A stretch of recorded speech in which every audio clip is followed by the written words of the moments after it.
கர்த்தருடைய நாமம் மகிமைப்படுவதாக. உங்கள் எல்லாருக்கும் கிறிஸ்தவ எழுப்புதல் தமிழ் திருச்சபையின் சார்பாக இந்த புது வருட நல்வாழ்த்துதலை தெரிவித்துக் கொள்கிறேன். இந்த வருஷமும் தேவன் நமக்கு கொடுத்திருக்கிற வாக்குத்தத்த வசனம் எரேமியா 31 அதிகாரம் 14 வசனம். என் ஜனங்கள் நான் அளிக்கும் நன்மையினால் திருப்தி ஆவார்கள் என்று கர்த்தர் சொல்லுகிறார். நான் அளிக்கிற நன்மையினால் அவர்கள் திருப்தி ஆவார்கள். ஒவ்வொரு மனுஷனையும், ஒவ்வொரு குடும்பத்தையும், ஒவ்வொரு சபையையும் நான் அளிக்கிற நன்மையினால் இந்த வருஷத்திலே அவர்களை திருப்தியாய் நடத்துவேன் என்று கர்த்தர் சொல்லுகிறார். ஆமென், ஹல்லேலூயா. இந்த வருஷம் தேவன் நம்மை எப்படிப்பட்ட நன்மைகளினால் திருப்தியாய் நடத்த போகிறார் தெரியுமா? 65 சங்கீதம் 4 வசனத்தை பார்க்கும் பொழுது, உம்முடைய பரிசுத்த ஆலயமாகிய உமது வீட்டின் நன்மையினால் திருப்தியாவோம். ஆமென். உம்முடைய பரிசுத்த ஆலயமாகிய உமது வீட்டின் நன்மையால் திருப்தியாவோம்.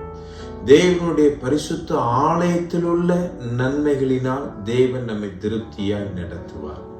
பரிசுத்த ஆலயத்திலே எப்படிப்பட்ட நன்மைகள் காணப்படுகிறது? 3 விதமான நன்மைகள் காணப்படுகிறது. 81 சங்கீதம் 16 வசனத்தை பார்க்கும் பொழுது, உச்சிதமான கோதுமையினால் அவர்களை போஷிப்பார். முதலாவது, உச்சிதமான கோதுமையினால் தேவன் நம்மளை திருப்தியாய் தேவன் நடத்துவார். இந்த உலகத்துல இயேசு வாழ்ந்த பொழுது அவருடைய போதனை கேட்க வந்த ஜனங்களுக்கு 5 அப்பத்தை 2 மீனை 5000 பேருக்கு மேற்பட்டவர்களுக்கு அதை பிட்டு ஆசீர்வதித்து கொடுத்து அவர்களை திருப்தியாய் நடத்தினார் என்று நாம் வாசிக்கிறோம். அவர்கள் திருப்தியாய் சாப்பிட்டு மீதம் எடுத்தார்கள். கானா ஒரு கல்யாண வீட்டுல அவர் தண்ணீரை திராட்சரசமாய், அது சுவையுள்ள திராட்சரசமாய் மாற்றினார் என்று நாம் வாசிக்கிறோம். இந்த கோதுமை, உச்சிதமான கோதுமையினால் நான் உன்னை திருப்தியாக்குவேன் என்பதற்கு அடையாளம் என்னன்னா, ஒரு திடமான ஆகாரம், ஒரு சுவையான ஆகாரம், ஒரு ஆரோக்கியமான ஆகாரம். அப்போ தேவனுடைய ஆலயத்தில் உள்ள ஆகாரத்தினால் நம்மை திருப்தியாய் நடத்துவார். இன்றைக்கு தேவனுடைய ஆலயத்தில் காணப்படுகிற ஆகாரம் என்றால் என்ன? ஆமென். இயேசு வாழ்ந்த பொழுது அவர் சொன்ன வார்த்தை, மனிதன் அப்பத்தினால் மாத்திரமல்ல, தேவனுடைய வாயிலிருந்து புறப்படுகிற ஒவ்வொரு வார்த்தையினாலும் பிழைப்பான் என்பதான். ஆமென். அப்படி என்றால் ஆலயத்திலே வெளிப்படுகிற தேவனுடைய வார்த்தையினால் நம்மை திருப்தியாய் தேவன் நடத்துவார். ஒரு திடமான வார்த்தையினால் நம்மை திருப்தியாய் நடத்துவார். ஒரு இன்பமான சுவையான வார்த்தையினால் நம்மை திருப்தியாய் தேவன் நடத்துவார். ஆரோக்கியமான தேவனுடைய வார்த்தையினால் நம்மை திருப்தியாய் தேவன் நடத்துவார்.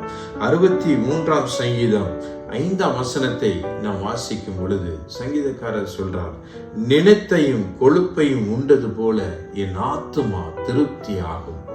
சபையில கொடுக்கப்படுகிற வார்த்தை நினத்தையும் கொழுப்பையும் உண்டது போல ஒரு செழுமையான வார்த்தையினாலே தேவன் நம்மை திருப்திப்படுத்துவதற்கு அவர் உண்மை உள்ளவர். ஆமென், ஹல்லேலூயா. 2வதாக நாம் வாசித்த 81 சங்கீதம் 16 வசனத்தினுடைய பின்பகுதி, ஆமென், கன்மலையின் தேனினால் உன்னை திருப்தியாக்குவேன். கன்மலையின் தேனினால் உன்னை திருப்தியாக்குவேன். கன்மலை தேன் எதற்கு அடையாளம் அப்படின்னா, ஒரு இனிமைக்கு அடையாளம். ஆமென், ஹல்லேலூயா. ஒரு ஆரோக்கியத்துக்கு அடையாளம்.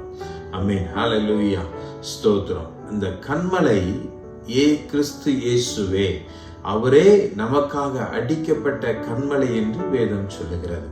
அப்படி என்றால் அவரிடத்திலிருந்து வெளிப்பட்ட இனிமையான தேன் போன்ற வார்த்தைகளுக்கு, அவரிடத்திலிருந்து வெளிப்பட்ட பாசத்துக்கு அடையாளம் தான் இந்த தேன்.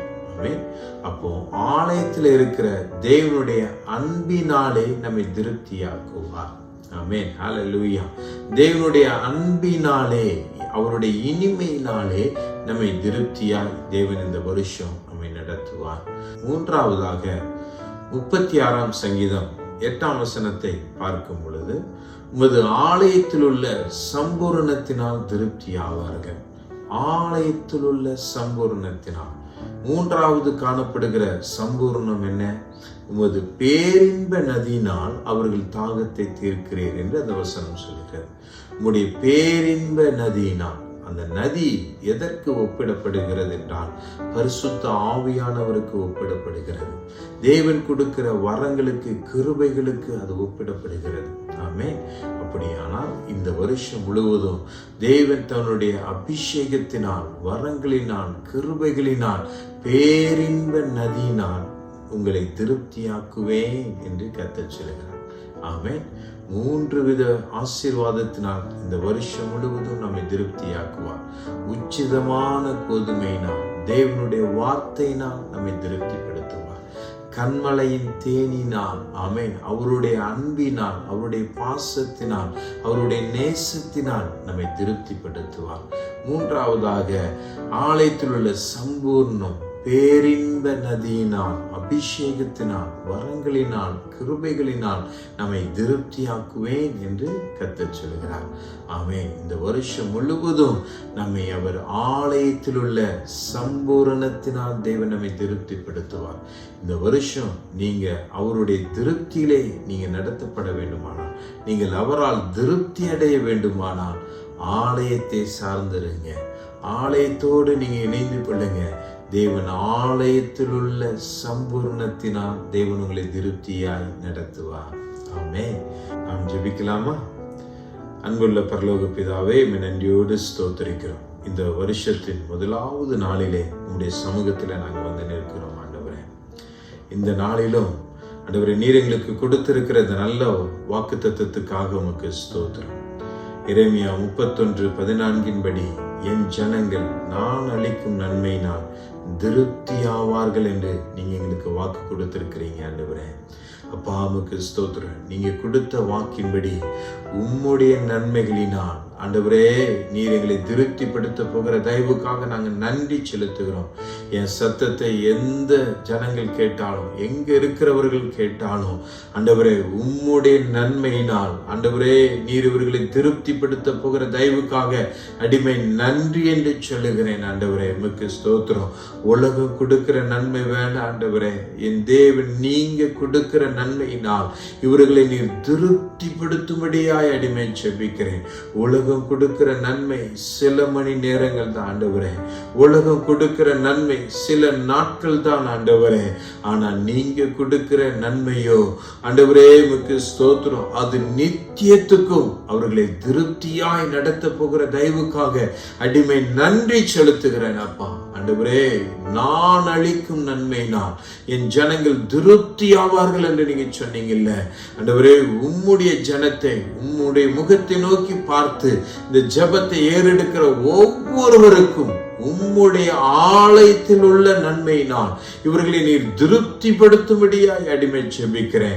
உடைய ஆலயத்தில் உள்ள உச்சிதமான கோதுமையினால் ஆண்டவரே, திடமான வார்த்தையினால் ஆண்டவரே உமக்கு ஸ்தோத்திரம், ஆரோக்கியமான வார்த்தையினால் ஆண்டவரே உமக்கு ஸ்தோத்திரம். ஆண்டவரே நீர் இவர்களை நடத்தும்படியாய் நான் செபிக்கிறேன். இவர்களை நீர் திருப்திப்படுத்தும்படியாய் செபிக்கிறேன். அப்பா உமக்கு நன்றியோடு ஸ்தோத்திரிக்கிறோம். ஆண்டவரே உடைய ஆலயத்தில் உள்ள ஆண்டவரே கண்மலையின் தேனினால் ஆண்டவரே இவர்களை திருப்திப்படுத்துவீராக.